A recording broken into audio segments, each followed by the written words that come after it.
Buenas noches. Estamos al final ya de la primavera del 98. Si por un momento cierran sus ojos, dejan fluir sus pensamientos y sus recuerdos se trasladan a hace 50 años, nos encontraremos en 1948, un periodo histórico que era 3 años después de la finalización de la Segunda Guerra Mundial. La situación entonces en Europa era complicada, y más aún en Berlín, la antigua capital del Reich, convertida en una isla que vivía un precario equilibrio en el interior de la parte oriental de Alemania bajo control soviético. Berlín estaba dividida en 4 zonas, en cada una de las cuales ondeaba la bandera de los antiguos aliados, es decir, Estados Unidos, Francia, Gran Bretaña y la Unión Soviética. 4 potencias que tan solo 3 años antes habían celebrado juntas la derrota de un enemigo común, el nazismo. De repente, y sin previo aviso, los soviéticos cortan todos los accesos de la ciudad hacia el oeste, lo que impide la llegada de suministros sin los que la ciudad no puede sobrevivir. Berlín comienza a morir de hambre y Europa vive con espanto la situación que parece el prólogo de una tercera guerra mundial. El reportaje que les propongo esta noche, Berlín, Puente de la Esperanza, aborda aquel difícil momento de la historia reciente en el que Occidente se enfrenta a una terrible disyuntiva: abandonar Berlín a su suerte o asumir el riesgo de enfrentarse a Stalin con todas sus consecuencias. Berlín, Puente de la Esperanza, revela por primera vez la verdadera dimensión de aquel despliegue, de aquel puente aéreo cuyo costo humano fue cuidadosamente ocultado. Un reportaje en el que se cuentan los entresijos de la primera y quizás más peligrosa crisis de la Guerra Fría.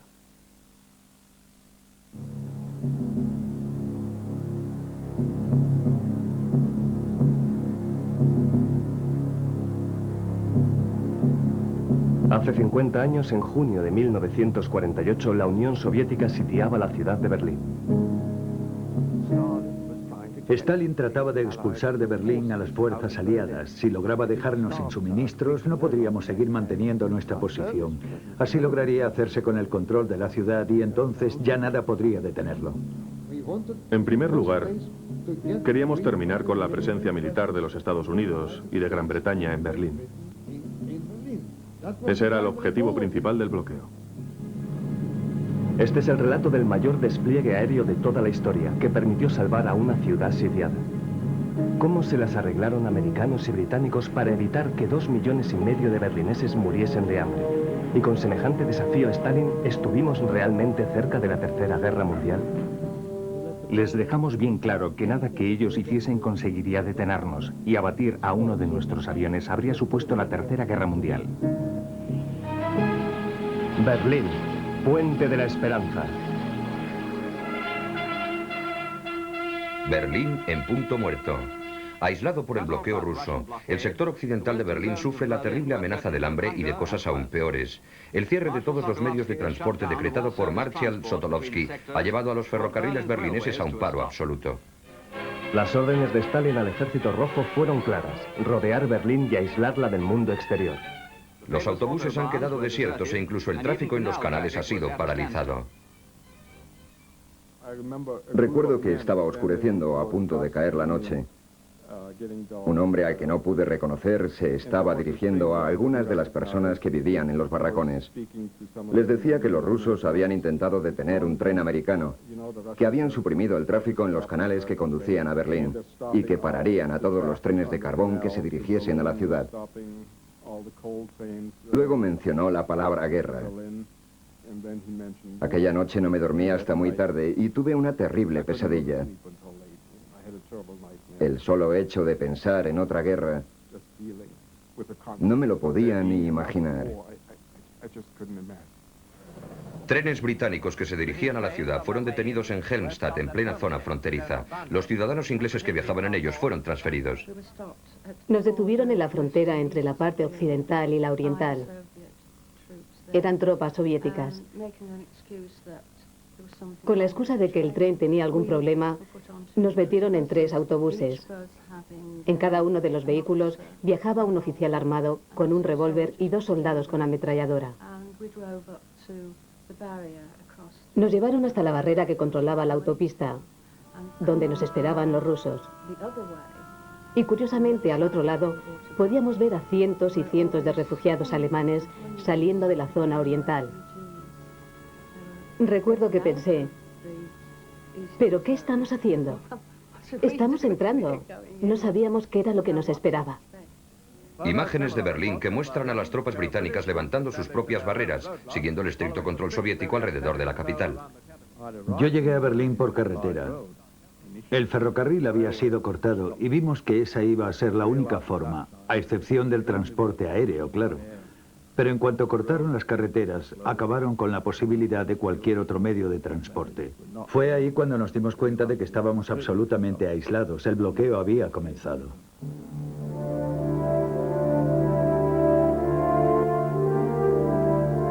Con la ciudad sitiada, las fuerzas aliadas empezaron a evacuar a los niños, a los ancianos y a los enfermos. Tratamos de llevarlos a un sitio donde pudiesen cuidar mejor de ellos, porque evidentemente en Berlín no disponíamos de los recursos necesarios y no queríamos vernos obligados a tener que traer equipos médicos por vía aérea cuando se les podía atender mucho mejor fuera de la ciudad. También nos dimos cuenta de que muchas familias habían partido rumbo a los sectores occidentales o directamente a los Estados Unidos. Así que para nosotros todo esto era un signo inequívoco de que las potencias occidentales se estaban preparando, tal vez para abandonar por vía aérea el Berlín occidental. La tragedia se cierne sobre la ciudad de Berlín. La interferencia soviética en los planes de transporte aéreo dio comienzo de inmediato y sus consecuencias fueron trágicas. Un caza Yak ruso se estrelló contra un avión británico sobre Berlín. 14 pasajeros resultaron muertos. En un informe de alto secreto a Londres, el comandante en jefe británico destacado en Alemania advertía que Gran Bretaña debía estar preparada para entrar en guerra. En Berlín se convocaban manifestaciones respaldadas por el bando soviético en apoyo del gran objetivo de Stalin, una Alemania comunista. El bloqueo estaba pensado para controlar Berlín. Si nos hacíamos con toda la ciudad, daríamos un paso decisivo respecto a nuestros planes sobre Alemania. El gran temor era que la toma de Berlín por parte de Stalin condujese a la dominación soviética de Alemania. El alcalde de Berlín Occidental, Ernst Reuter, le comunicaba al mundo que su pueblo jamás sucumbiría ante la agresión soviética.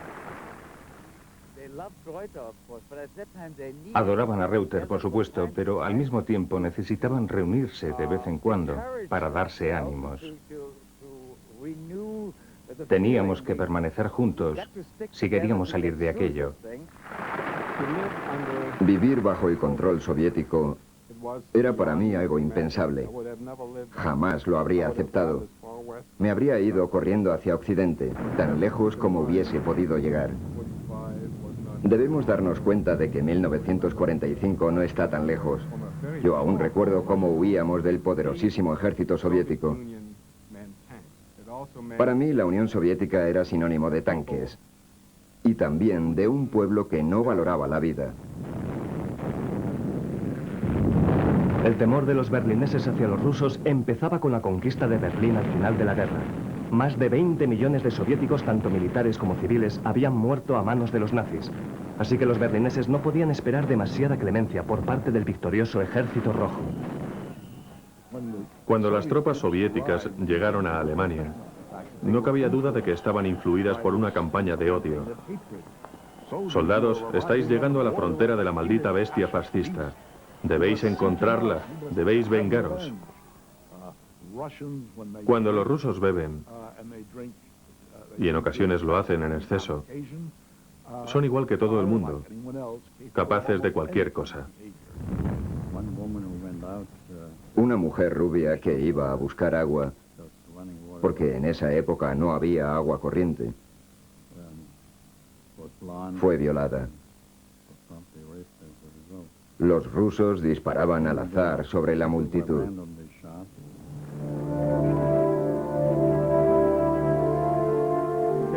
Seguimos corriendo, huyendo sin parar, de gente que intentaba matarnos. Huíamos de ese monstruo llamado guerra, que no terminó aquel mes de mayo de 1945. Poco a poco me fui dando cuenta de que ser alemán no era nada bueno en esos momentos. Ya se ha alcanzado un acuerdo respecto a la división de Alemania. Las tropas de Estados Unidos, Gran Bretaña y Francia ocuparán la porción occidental del país, mientras que la Unión Soviética se establecerá en la porción oriental. Mediante un tratado de paz, Alemania quedaba dividida en 4 zonas ocupadas. La zona soviética rodea Berlín, que se convierte de esa forma en una ciudad dividida, algo que le va a suponer un sinfín de problemas a las tropas de ocupación.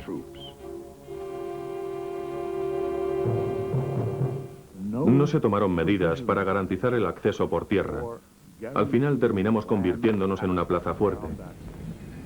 Todas las potencias occidentales eran responsables de los ciudadanos del Berlín occidental, pero no había garantía de que se nos permitiese proporcionarles los suministros, ni tan siquiera los necesarios para mantener nuestra posición. El invierno del 46 fue una verdadera pesadilla. No teníamos carbón, no teníamos comida. El racionamiento era incluso peor que durante la guerra. Creo que no fue hasta el Plan Marshall allá por el 47 cuando empezaron a cambiar las cosas. Gracias a la ayuda del Plan Marshall han empezado a reconstruirse las primeras carreteras. A comienzos del año 48, el Plan Marshall contemplaba un extenso programa de ayudas para la reconstrucción de Europa Occidental. Su maltrecha economía tiene que volver a salir a flote. La ayuda ofrecida a la zona oriental de Europa ocupada por la Unión Soviética fue rechazada por su líder.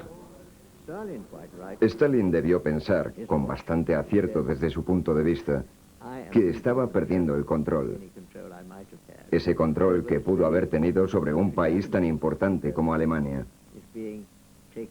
Porque 2/3 del territorio alemán formaban ya parte de ese nuevo plan de reconstrucción de Europa Occidental, mientras que a él le habían dejado con una zona bastante pequeña y relativamente pobre. Las potencias occidentales habían decidido fundar un próspero Estado capitalista en la Alemania occidental, como una barrera contra el comunismo. El primer paso fue la reforma monetaria. Saltó la noticia de que el viejo Reichsmark iba a ser suprimido en toda la zona occidental de Alemania y reemplazado por una nueva moneda llamada Deutschmark. El hecho de que Occidente preparase una reforma monetaria para la parte oeste fue una señal de que la división de Alemania se iba a hacer efectiva. Y teníamos que prepararnos para afrontar ese futuro. Stalin quería decir, un momento, yo tengo el control en Berlín y no quiero que empecéis a levantar una nueva Alemania independiente. Pero aquello era inevitable. A los soviéticos no les gustó, no estaban de acuerdo. No creo que quisiesen ver la recuperación económica de Alemania. Por eso dijeron algo así como, nosotros no queremos seguir con esto. Si queréis hacerlo, es problema vuestro. Pero sabed que nosotros no estamos de acuerdo. Y fue a partir de ahí cuando Stalin empezó a poner trabas, cortando todas las vías de acceso a Berlín. Las barreras se encargan ahora de separar la zona angloamericana de la soviética. La situación en Berlín es muy tensa y los incidentes se suceden uno tras otro. Lo más grave fue cuando la bandera soviética, el tan odiado símbolo de la dominación comunista, fue arriada de la puerta de Brandenburgo por un grupo de jóvenes alemanes. La gente se reunió alrededor de la bandera y le prendió fuego. Al poco tiempo llegaron los rusos y dispersaron a la multitud disparando al aire, aunque algunos periódicos informasen al día siguiente de que habían disparado contra la gente. Cada vez hay más disparos y se producen más bajas.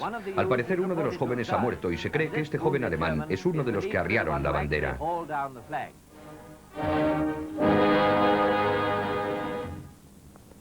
La situación era crítica.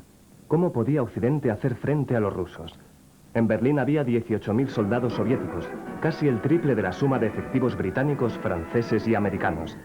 Cada vez había más tropas de refuerzo rodeando la ciudad. Había muchísima tensión. En mi opinión, aquel fue el periodo más complicado de todos. Había llegado la hora de la verdad. Habíamos elegido quedarnos en Berlín. La retirada era algo impensable, tanto para el gobierno británico como para el americano. El mundo entero esperaba la reacción del general Clay, el comandante en jefe americano destacado en Alemania. No me gustaría quitarle trascendencia a la situación que vive Alemania. Bajo esas circunstancias el peligro siempre existe. Tenemos todo el derecho del mundo a permanecer en Berlín y nuestra intención es hacerlo. El general Sir Brian Robertson, el comandante en jefe británico destinado en Alemania, le comunicaba al primer ministro Clement Attlee que de continuar el bloqueo podría dar lugar a una guerra, y los servicios de inteligencia británicos advertían que forzar la situación en esos momentos llevaría casi con toda seguridad a algún incidente que desencadenaría la Tercera Guerra Mundial. En un principio, el general Clay propuso además mandar un convoy armado a Berlín para entrar aunque fuese a tiros. Él habría preferido enviar un contingente armado que reabriese las vías de comunicación que cruzaban Alemania del Este en dirección a Berlín. Pero los políticos le dijeron, mira, no queremos una tercera guerra mundial, no queremos más muertos de los necesarios. El presidente Truman vetó el plan. Ni Washington ni el gobierno británico quedaron muy satisfechos con la idea. Era imposible garantizar que los rusos no hubiesen cubierto todos los accesos por tierra. Tal vez tendríamos que abrir fuego para avanzar.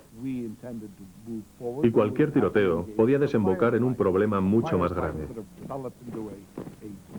Además, no habría habido modo de que con el contingente de hombres que el ejército americano y el británico habían desplegado en Europa, hubiésemos logrado imponernos.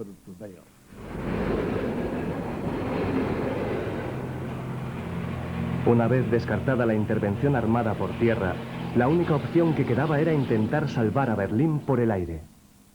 Alguien sugirió la idea de un puente aéreo. Posiblemente pensaron que no podríamos mantener a 2,5 millones de personas utilizando solo la vía aérea. Había que transportar unas 4.500 toneladas al día solo para las necesidades básicas.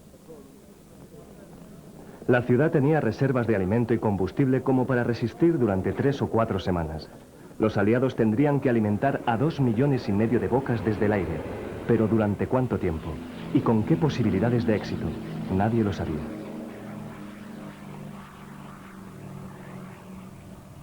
En el verano de 1948 nadie sabía si Berlín conseguiría salvarse.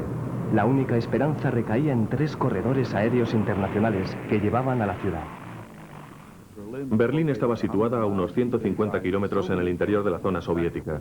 De hecho, creo que fue pura cuestión de suerte el que se firmase un acuerdo por escrito en relación con aquellos pasillos aéreos, unos elementos que suelen plantear todo tipo de conflictos a la hora de intentar establecer un control aéreo en cualquier situación similar. La idea de utilizar los corredores aéreos como fuente de suministro para Berlín partió del comandante Rex Weitz. Mi marido calculó qué cargamentos iban a ser necesarios y estableció cuál sería el grado de disponibilidad de la flota aérea.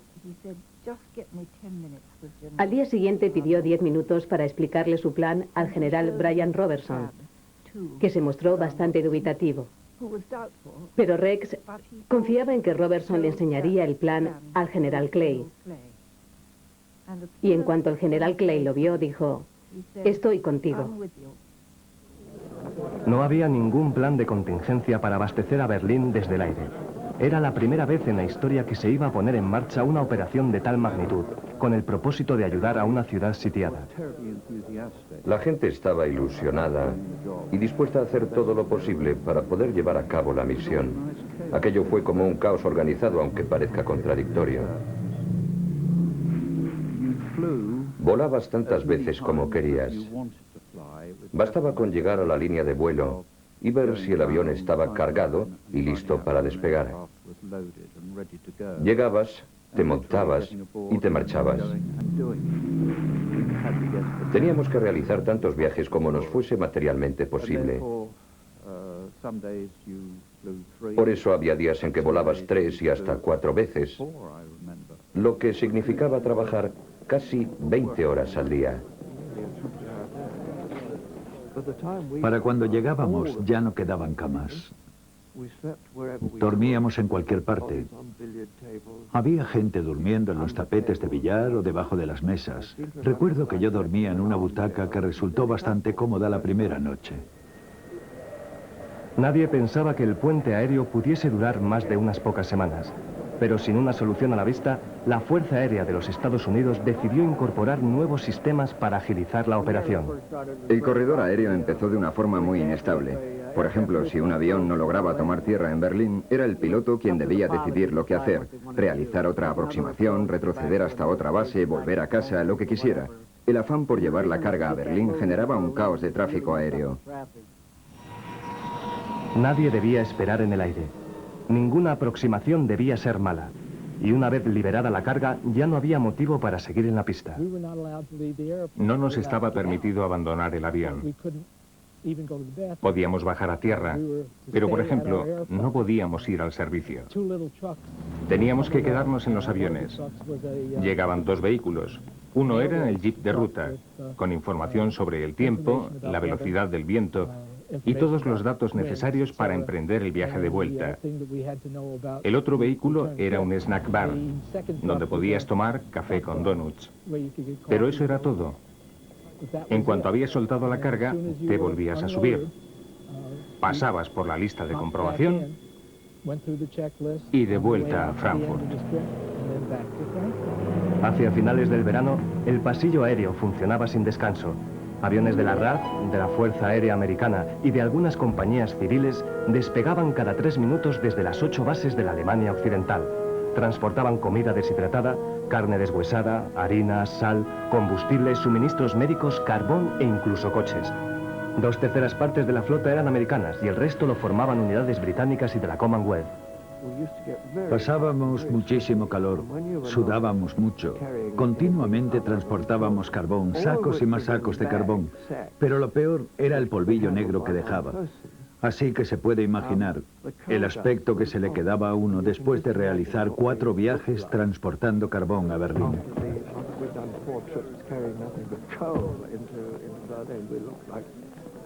Parecíamos carboneros vestidos de caqui.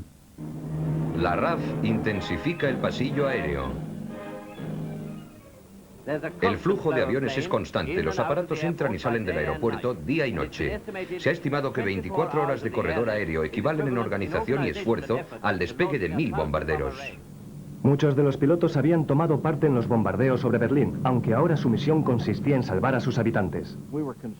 Nos preocupaba mucho saber cómo nos iba a recibir el pueblo alemán después de que hubiésemos intentado borrarles del mapa un par de años antes.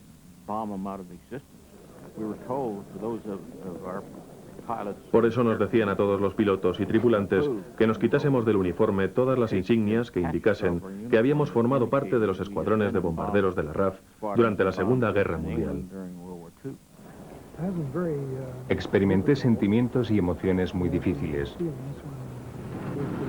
porque de repente teníamos que abastecer a ese antiguo enemigo que había intentado hacerse con el control del mundo. Por eso mis sentimientos estaban bastante confusos. Y es que durante toda la guerra no habíamos dejado de escuchar propaganda sobre lo terrible que era ese pueblo. Pero los alemanes ya no eran el enemigo a batir. Ahora los pilotos se las tenían que ver con la Fuerza Aérea Soviética. Volando tanto como volábamos, día tras día, con la precisión de la que debíamos hacer gala, y con tantos aviones sobrevolando un espacio tan limitado, la tensión y el estrés eran cada vez mayores. Debíamos mantener el avión siempre dentro del corredor.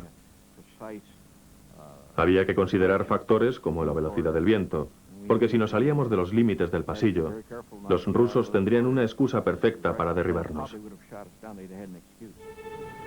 Los soviéticos, por su parte, hicieron todo lo posible para obstaculizar el tráfico en el pasillo aéreo.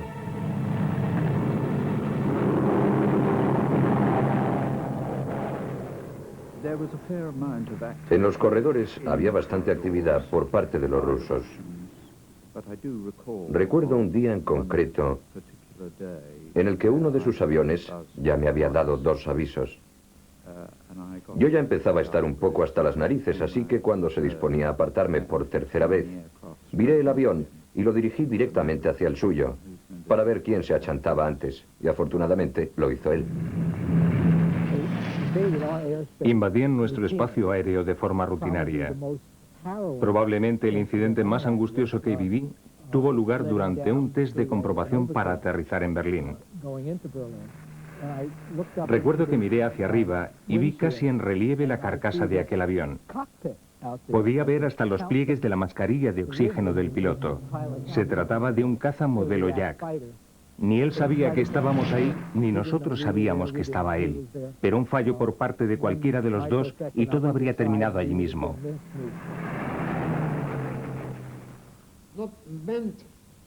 Inicialmente no fue concebida como una operación militar. Su misión no era otra que la de generar una cierta presión moral y apoyar a la operación terrestre, al bloqueo. Pese al bloqueo, técnicamente los rusos continuaban siendo aliados de Occidente y durante el sitio hicieron alarde de su derecho a entrar en los sectores occidentales de Berlín. Solían hacer lo que les daba la gana. Los rusos tenían derecho a entrar en el sector británico. Allí tenían un memorial de guerra y su propia estación radiofónica. Así que solían entrar a diario por derecho. Se paseaban por cualquiera de los dos sectores. Como yo no era más que un soldado, tenía que saludar a todos los oficiales, fuese cual fuese el servicio al que perteneciesen, tanto si se trataba de británicos como de cualquier otra fuerza aliada. Y los rusos también eran aliados nuestros, pero a mí me cabreaba muchísimo tener que ponerme firme y saludar cada vez que pasaba un coche oficial ruso. Eran un grupo de lo más altanero. Recuerdo que un teniente dijo que cuando ellos dominaran el mundo, él me tendría reservado un puesto de honor en las minas de sal. La moneda de cambio más corriente para los más pobres, los desprotegidos, los refugiados y los marginados de la guerra era el sexo. Y en ese sentido, aquellas familias que no contaban con una mujer joven se encontraban en una clara desventaja.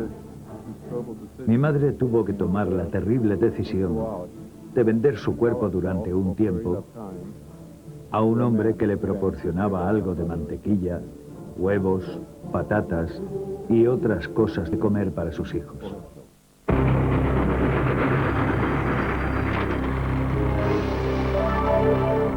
¿Qué es lo más fresco del verano? El aire acondicionado gratis en toda la gama Peugeot 106. Peugeot 106. Lo mejor que te puede pasar este verano. Este verano, olvídese de los mosquitos de una vez por todas. Porque el nuevo Bloom inteligente se conecta él solo por la noche y se desconecta él solo de día durante todo el verano. Nuevo Bloom inteligente, el primer difusor con programador electrónico.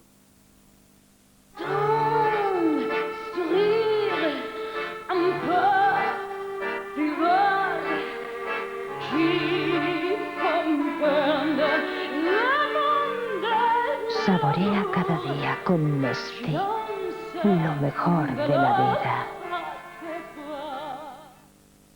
El premio Primavera de novela le atrapará de principio a fin. Las perlas peregrinas de Manuel de Lope, la novela del año. Se me cae la baba. Estrena culito nuevo. Dodot presenta Dermo, el primer pañal con dermoprotección. Oreo, la única galleta con modo de empleo. Destápala. Destápala. Destápala. Chúpala. Chúpala. Chúpala. Mójala. Mójala. Mójala. ¡Cómetelo! Cómetela. Cómetela. Oreo, la número 1 en el mundo. Disfrútala. Por fin una crema colorante que cubre tus primeras canas con toda suavidad. Nuevo Movida de Garnier. La coloración tono sobre tono con karité nutritivo. Sin amoníaco. Por eso es tan suave. Movida. Sin cambio radical de color. Sin efecto raíz. Nuevo Movida de Garnier. Cubre las primeras canas de forma duradera. Movida. La coloración que cuida tu cabello. Con la garantía de Laboratorios Garnier. París. ¿Qué pasa? ¿No te atreves a sonreír? Prueba el nuevo Denivit. Su fórmula blanqueadora realza el brillo y quita las manchas del esmalte. Úsalo a diario y recupera la sonrisa con Denivit. Denivit, eficaz contra las manchas, suave con los dientes. Pues creo que sí, que va bien. Yo creo que es asequible para las aspiraciones del equipo español. Va bien hasta que le cayeron equipos tan complicados como Bulgaria o Nigeria. En el momento del encuentro con el español, yo creí que ya no tenía sentido en mi vida. Si este mes él te escucha menos de lo habitual, no te preocupes. En Prica te escuchamos.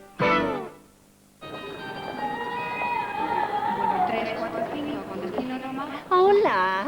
5 pasajes gran clase para Honolulu. 3 billetes de adulto y 2 con descuento especial, niños. ¿Descuento? ¿Niños? ¿Qué niños? ¿Con la lotería tendrás tanto dinero? ¿Qué edad tenéis? 18.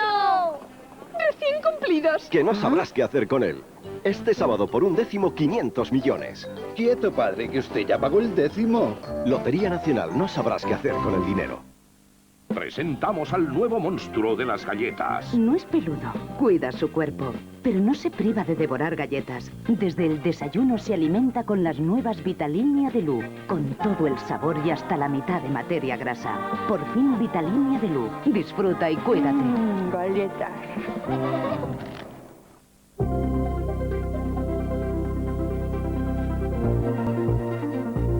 President Bill Clinton was going to be a disaster. Be sure you get the right attribution there.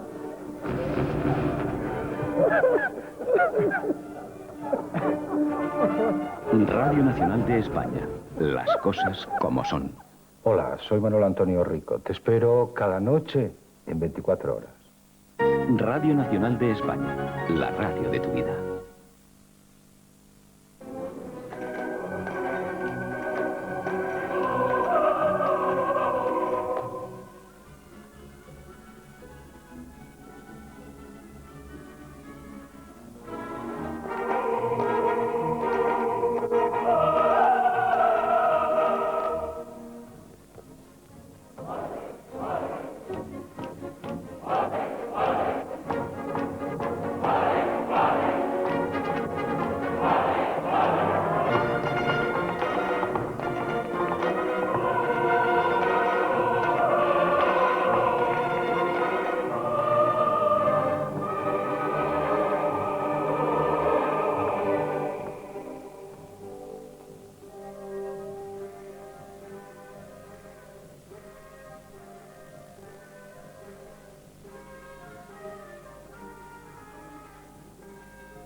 Televisión Española recorre paraísos cercanos. Grecia, un país mítico de tradición milenaria. Hermosas islas que no han perdido sus costumbres ancestrales. Rincones perdidos para disfrutar del cielo y el mar. Paraísos cercanos. Mañana por la tarde en la 2. You've done it all. You've broken every code. And poured the rubber to the floor. Blue eyes, how can you tell me so many lies? Come up and see me, make me smile.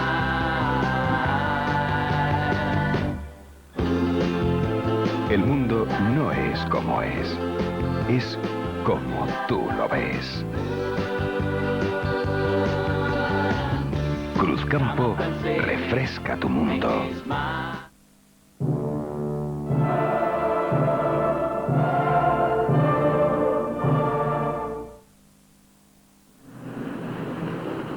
Hacia el otoño, los 3 aeropuertos de Berlín e incluso sus lagos y ríos recibían 5.000 toneladas de provisiones diarias.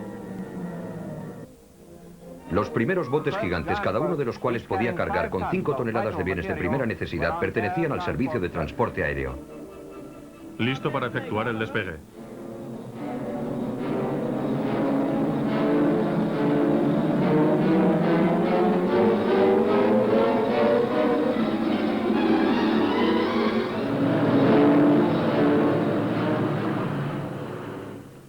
En diciembre suspendimos el servicio por unos cuantos motivos. En primer lugar, el hielo empezaba a bajar por el río y eso podía resultar peligroso.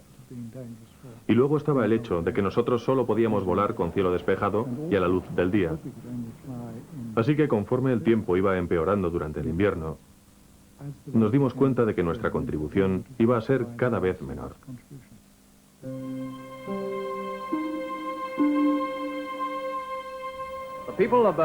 Los habitantes de la zona occidental de Berlín se preparan para afrontar un duro invierno. Como complemento al reducido suministro de carbón, se están talando determinadas zonas de bosque. Jóvenes y adultos colaboran en la tarea. El puente aéreo no era suficiente para abastecer a casi 2 millones de personas. Tan solo permitía hacer llegar lo estrictamente necesario. En los envoltorios había dibujos, recuerdo las barras y estrellas. Algunos mostraban botellas de leche, pero nosotros nunca las vimos. Durante el bloqueo nunca.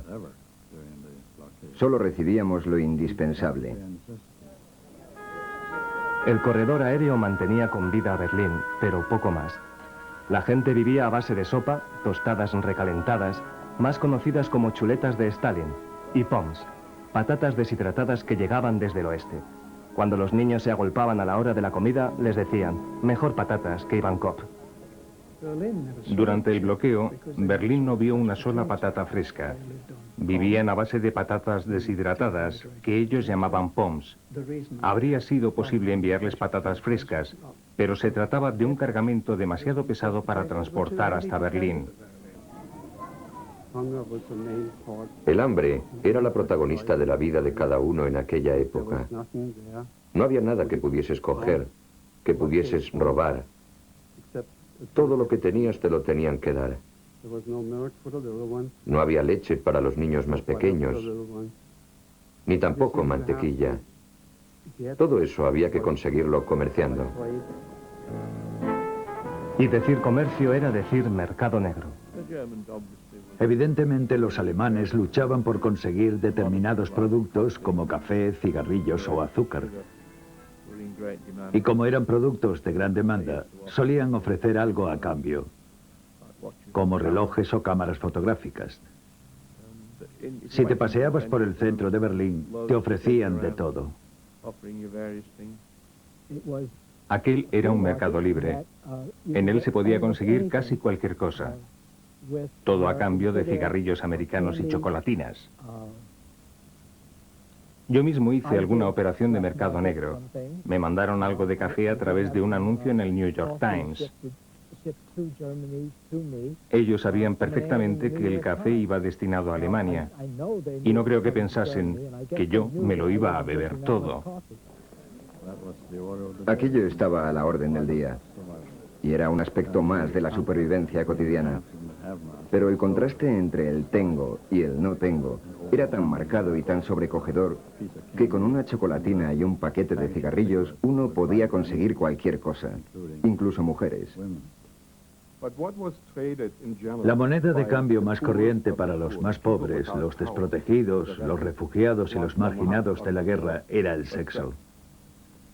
Y en ese sentido, aquellas familias que no contaban con una mujer joven se encontraban en una clara desventaja. Mi madre tuvo que tomar la terrible decisión de vender su cuerpo durante un tiempo a un hombre que le proporcionaba algo de mantequilla, huevos, patatas y otras cosas de comer para sus hijos. Supongo que bajo esas circunstancias es bastante injusto hablar de prostitución. Aquellas personas tenían muchísimas necesidades y para ellos el sexo era la única forma de acceder a la comida, a los cigarrillos y a la comida. Un informe confidencial revelaba que se llegaron a contabilizar más del doble de casos de enfermedades venéreas dentro de las bases británicas involucradas en el corredor aéreo que en el resto de la RAF. Casi 70 casos por cada 1000 habitantes, en contraposición con el 43 por 1000, que por aquel entonces era la media, y lo mismo le sucedió a los americanos. Al ser del ejército, llevabas un uniforme de clase A, de un color verde apagado que favorecía bastante. Había una sala llena de espejos en los que podías comprobar si todo estaba en regla. Las insignias en su sitio, la corbata recta, todos los botones abrochados y, por supuesto, la gorra puesta. Algo que personalmente odiaba. No me gustaba nada llevar gorra. Y a ambos lados de los espejos había cajas de preservativos y un curioso invento llamado ProKit, un pequeño equipo con productos de higiene personal y, por supuesto, condones. Se aseguraban de que siempre hubiese unidades disponibles.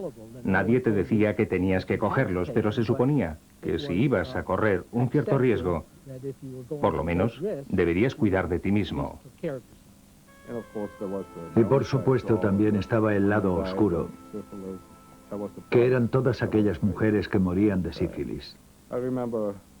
Ese era el precio que tenían que pagar. Me acuerdo de dos en particular, una profesora de colegio y una joven madre que solían salir con los soldados ingleses. Recuerdo que cuando murieron había gente en los barracones que decía que se lo tenían merecido por salir con los soldados ingleses, a cambio de comida y otras cosas para sus hijos. Pero pese a mis 13 años, yo ya me daba cuenta de que nadie merecía morir por eso, de que no eran más que personas que ante todo querían seguir viviendo. El gran temor de los aliados occidentales era que no fuesen capaces de mantener el puente aéreo durante el implacable invierno berlinés. En un intento desesperado por negociar un fin del bloqueo, se envió una delegación a Moscú, en la que viajaba el diplomático británico Frank Roberts. Yo ya conocía a Stalin, porque había vivido en la Unión Soviética durante 2 años y medio. Esa fue la razón de que formase parte de aquella delegación. Y lo cierto es que Stalin podía ser un líder implacable o cuando quería un tranquilo y amable negociador. Pero Stalin no estaba preparado para negociar. Las conversaciones se rompieron en el momento en que solicitamos una última reunión con Stalin. Y nos dijeron que estaba en su residencia de verano. Aquello no era sino una forma educada de decirnos, o al menos eso pienso yo, que no teníamos nada que hacer. Evidentemente, había pensado que nuestras posibilidades de mantener a pleno rendimiento el corredor aéreo durante el invierno no eran demasiadas y por eso apostó por el fracaso. Y la apuesta de Stalin bien pudo haber sido la ganadora. Inicie la aproximación y ralentice motores. El ángulo de inclinación es bueno. Mantenga su dirección. Está situado en pista de aterrizaje. Muy bien. Resultaba estremecedor oír volar a todos esos aviones, sobre todo teniendo en cuenta que el clima de la zona norte de Alemania no es precisamente famoso por sus buenas condiciones para el vuelo. Las nubes tocaban casi las copas de los árboles y yo me preguntaba cómo se las arreglaban aquellos tipos para poder volar en esas condiciones, cómo podían encontrar el corredor aéreo, cómo conseguían llegar hasta Berlín. Conforme el tiempo empeoraba, mayor era la tensión que debían soportar, y tanto aparatos como pilotos empezaban a notarlo. Este Skymaster se estrellaba al intentar tomar tierra en el aeródromo de Tempelhof. La tripulación logró sobrevivir gracias a la ayuda de los servicios de rescate alemanes. No corrieron la misma suerte los tripulantes de otro avión americano, que se estrellaba contra un edificio de apartamentos. Uno de los americanos que falleció había sido prisionero de guerra en Alemania. Hablamos del capitán James Vaughan. Nos enteramos de la noticia por teléfono. Tardé mucho tiempo en llegar a sentirme orgullosa. Yo solo pensaba que mi hermano se encontraba en el lugar equivocado, en el instante menos preciso, y que nunca debería haber estado allí, sobre todo después de haber sido prisionero de guerra. El sargento de la RAF, Frank Dowling, fue una de las víctimas británicas. Su esposa Asel estaba esperando su primer hijo. Fue un 17 de noviembre. Recuerdo que de camino a casa en el autobús abrí un diario. Y allí pude ver a mi marido, Frank Dowling, cuya mujer estaba esperando un hijo. Había resultado muerto en un accidente aéreo en Lübeck, dentro de la zona rusa de Alemania. El avión se había incendiado y no había habido ningún superviviente. Me sentí absolutamente impotente. Fue algo durísimo para una mujer tan joven. Con la edad que tengo ahora, lo vería de otra manera. Pero en aquel momento no pude. 78 personas perdieron la vida en el corredor aéreo. 40 británicos, 31 americanos y 7 alemanes.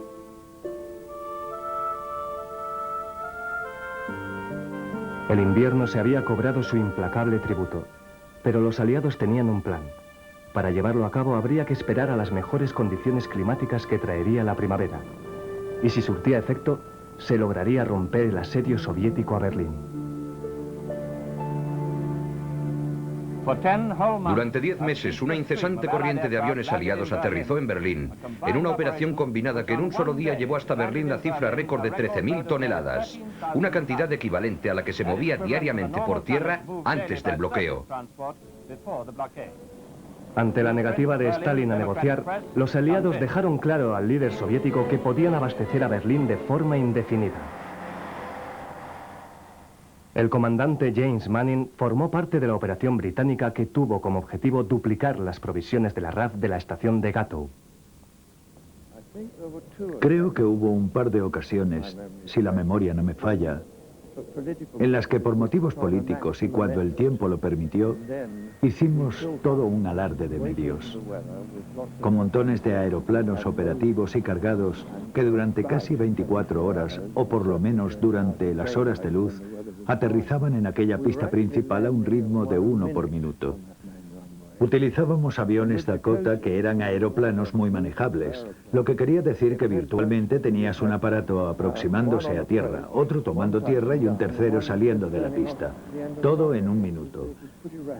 Aquello era algo muy positivo desde un punto de vista propagandístico, porque podíamos decir, o por lo menos la jefatura podía decir, que durante esas 24 horas habíamos hecho aterrizar toneladas suficientes como para sacar de quicio al mismísimo Stalin. Los americanos se apuntaron otro tanto con su desfile de Pascua. Empezamos a las 12 del mediodía. Estábamos dispuestos a batir el récord. La cantidad de tonelaje que estábamos haciendo llegar por aire superaba casi en 3 veces el flujo necesario para mantener la vida normal de una ciudad como Berlín. Yo era uno de los controladores de la torre. Recuerdo que todo empezó de manera muy sencilla. Al principio todo eran despegues, claro, porque el siguiente bloque aún no había regresado de Gatow. A partir del tercer bloque ya se empezaban a mezclar salidas y llegadas. Con el cuarto bloque la cosa ya se ponía crítica. Los oficiales de operaciones empezaban a dar gritos. Dad prioridad a los primeros aterrizajes, prioridad para las 3 primeras salidas. Hicimos un gran esfuerzo, absolutamente todos. En esas 24 horas le hicimos llegar un mensaje a la Unión Soviética. Éramos capaces de transportar el triple del tonelaje necesario. Así que una de las conclusiones que José Stalin debió extraer fue que la idea del puente aéreo había triunfado. Uno de los mayores misterios, por lo menos bajo mi punto de vista, del bloqueo y del posterior puente aéreo, fue el error de cálculo por parte del bando soviético a la hora de considerar la capacidad operativa de un corredor aéreo. Estaban convencidos de que Occidente sería incapaz de aprovisionar a la ciudad de Berlín desde el aire. Estaban totalmente seguros de que el plan fracasaría. Hacia la primavera de 1949 llegaron los primeros alimentos frescos a Berlín. Stalin había perdido su apuesta por un eventual fracaso del corredor aéreo durante el invierno. Fue maravilloso cuando los primeros rayos de sol volvieron a calentar nuestros cuerpos.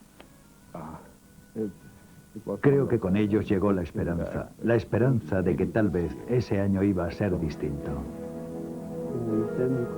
De repente podías ver cómo volvían a aparecer los productos. Era como Alicia en el País de las Maravillas. Ibas andando por ahí y de pronto veías algo apetecible que aparecía en un escaparate. La gente volvió a albergar esperanzas y decía que en un futuro próximo todo sería mucho mejor.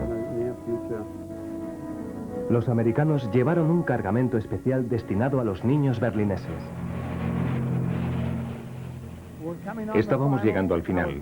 Yo miraba hacia abajo y veía a todos esos niños en el campo. Movía las alas del aeroplano para hacerles saber que era yo, y ellos se volvían locos. Así que el primer recuerdo que me viene a la mente ahora que sobrevolamos estos edificios es el de todas esas cabecitas mirando hacia el cielo agitando sus brazos. Porque sabían de qué avión se trataba. Decían, es ese, fijaos bien, el que ha agitado las alas. El coronel Gale Halvorsen de la Fuerza Aérea Americana se convirtió en toda una leyenda del corredor aéreo. Le apodaban cariñosamente el bombardero chocolatero, porque en cada pasada que efectuaba sobre Berlín, desafiando incluso a la normativa militar, él o su copiloto lanzaban pequeños paracaídas con dulces y chocolatinas para los niños que había abajo. Los niños me escribían todo tipo de cartas, como el pequeño Peter Zimmerman que me decía, no vivo muy lejos de Tempelhof, pero nunca he podido coger una de tus chocolatinas. Así que el chico me envió una bolsa paracaídas, un mapa y me dio las instrucciones precisas. Cuando despegues, sobrevuela el canal, baja hasta el segundo puente, vira a la derecha y verás una casa bombardeada. Ahí es donde vivo. Estaré ahí todos los días a las 2 de la tarde. Lánzalo. Yo sobrevolé aquella zona, seguí sus instrucciones y lo lancé. Luego llegó otra carta de Peter en la que decía que no lo había recibido. En una tercera carta me decía, escucha, se supone que eres piloto y además te he dado un mapa. Dime cómo conseguisteis ganar la guerra. Pero aunque las provisiones llegaban en masa a Berlín, la crisis todavía no había terminado. Durante el tiempo en que estuve allí fue un rotundo éxito. Los planes de vuelo se sucedían uno tras otro durante las horas de luz. Una vez en Berlín la cosa debía ir muy rápida, porque mientras bajaban las provisiones del avión y lo volvían a poner en marcha, el siguiente aeroplano ya estaba tomando tierra. Era algo dramático. Y encima con esa desgarradora sensación de estar presenciando algo que iba a desembocar en una tercera guerra mundial. Los informes del Departamento de Inteligencia alertaban a Truman sobre un incremento de la actividad militar soviética alrededor de Berlín. Teníamos varias fuentes de información dentro del ejército soviético. Uno de los mejores confidentes era un comandante, un oficial político que realizaba viajes por las guarniciones soviéticas de la Alemania del Este y que pudo informarnos de muchas cosas. Como por ejemplo, de que algunos de los movimientos de tropas alrededor de la ciudad se ordenaban exclusivamente con el fin de impresionarnos, para asustarnos. El mundo entero esperaba. Tras quedar claro que los soviéticos no podían someter a Berlín mediante el aislamiento, ¿trataría Stalin de tomar la ciudad por la fuerza? Pero los americanos tenían una última opción. En el momento más duro de la crisis, el presidente Truman enviaba 2 escuadrones de aviones B-29, apodados los bombarderos atómicos, a las bases de East Anglia. La misión de los bombarderos no era otra que la de hacerle una advertencia a Stalin, que los americanos podían desplegar un ataque nuclear desde Gran Bretaña contra la Unión Soviética. El acuerdo fue mantenido en secreto tanto por el Parlamento como por la opinión pública. El presidente Truman había enviado más de 60 bombarderos B-29 y Stalin sabía lo que los B-29 podían transportar. Así que Truman debió decirle, no se te ocurra tocar esos aviones, o si no... Los B-29 patrullaban los cielos del oeste alemán mientras el bloqueo seguía adelante. Aquellos eran los mismos aviones que se habían utilizado en los bombardeos de Hiroshima y Nagasaki. Creo que el hecho de que los Estados Unidos contasen con la bomba atómica fue muy importante, porque si por desgracia la crisis de Berlín terminaba en un conflicto armado, era bastante evidente, incluso para un civil como yo, que el Ejército Rojo estaba extremadamente bien preparado. Ellos no se habían desmovilizado, como había ocurrido con las tropas británicas y americanas. Así que el único factor de contrapeso posible era la bomba atómica. Pero el agente soviético Donald Maclean, ante el desconocimiento del gobierno británico, delataba todos y cada uno de los movimientos de las fuerzas aliadas por acercarse al Kremlin. Donald Maclean era un respetable miembro de un gabinete político de la embajada conocido como la Cancillería. Personalmente era un hombre muy agradable, casado y con hijos, buen jugador de tenis y en definitiva un tipo de los que valía la pena conocer. En aquel momento me habría parecido imposible que pudiese haber algún problema con él. Y jamás detecté signo alguno de mala conducta por su parte.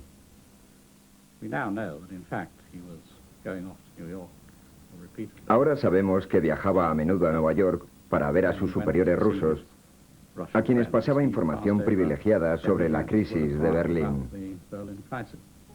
McLean informó a la Unión Soviética de que las potencias de Occidente no provocarían un conflicto, pero que estaban decididas a quedarse en Berlín. Y si los rusos intentaban invadir o derribar alguno de sus aviones, los americanos no solo contaban con la bomba atómica, sino que estaban dispuestos a utilizarla. Si verdaderamente les dio esa información a los rusos y les convenció de que estábamos dispuestos a seguir en Berlín a toda costa, entonces puede que el favor nos lo estuviese haciendo a nosotros. Personalmente desconozco la utilización que los rusos hicieron de sus informaciones sobre el tema, pero es bastante posible que McLean nos resultase más efectivo que todo un escuadrón de B-29. Yo creo que los servicios secretos de ambos bandos eran capaces de proporcionar a sus gobiernos un fiel retrato de cuáles eran las intenciones del otro bando. Y yo diría que los servicios secretos de ambos bandos se merecen el agradecimiento de todos los habitantes de Europa por no permitir que la Guerra Fría degenerase en una guerra caliente. El mundo podría haber tenido que afrontar una guerra atómica, pero Stalin se echó atrás. Su ejército no contaba con la bomba y no podía poner a prueba el ultimátum americano forzando la situación en Berlín. Creo que Stalin abandonó el juego cuando por fin se dio cuenta de que no merecía la pena seguir apostando, que era demasiado costoso seguir adelante y que el precio final no podía ser otro que la guerra. Porque en ese sentido, él estaba menos preparado para un conflicto armado que nosotros.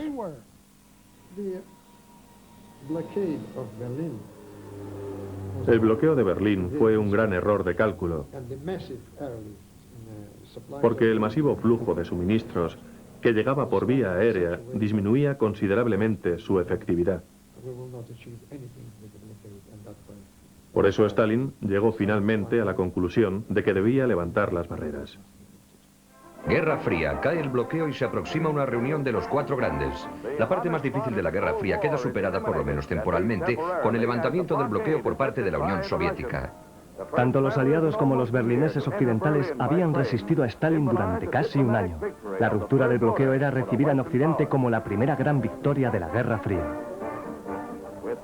Con la puesta de sol de este primer día de libertad y la reanudación del tráfico dentro de la capital, llega el primer tren a la estación de Charlottenburg, en Berlín. El tráfico se dirige hacia el punto más conflictivo de Europa. Los aliados empiezan a aprovechar las circunstancias y los camiones no paran de llegar.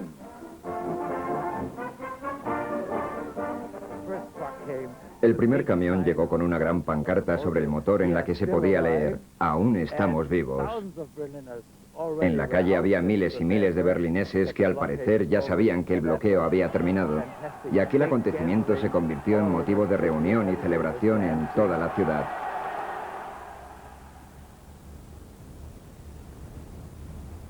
Había calma, una calma de lo más inquietante. Recuerdo que yo dije, algo no va bien. Los compañeros de barracón me preguntaron que por qué lo decía, y entonces uno de mis amigos dijo, no hay aviones, no hay ruido, ¿qué está pasando? Teníamos la sensación de que algo no iba bien. No estoy seguro de que toda esta gente se diese cuenta en su momento de lo importantes que fueron para los alemanes, para los niños alemanes como yo. Jamás olvidaré lo que hicieron. La suya fue una influencia maravillosa. En mi opinión, tan importante como el carbón que llevaban hasta Berlín, porque estaban influyendo sobre la generación que en el futuro iba a gobernar Alemania. Fueron los berlineses los que hicieron posible aquello. Ellos fueron como una isla de libertad en mitad de un mar rojo. De no haber sido por aquel puente aéreo, la historia del mundo sería hoy distinta, porque los berlineses no estaban dispuestos a entregarse bajo ninguna circunstancia. Jamás lo habrían hecho.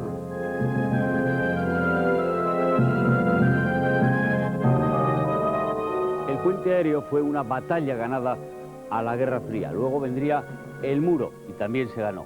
Hoy la ciudad de Berlín está preparada para ser de nuevo la capital de una Alemania reunificada en el seno de la Unión Europea.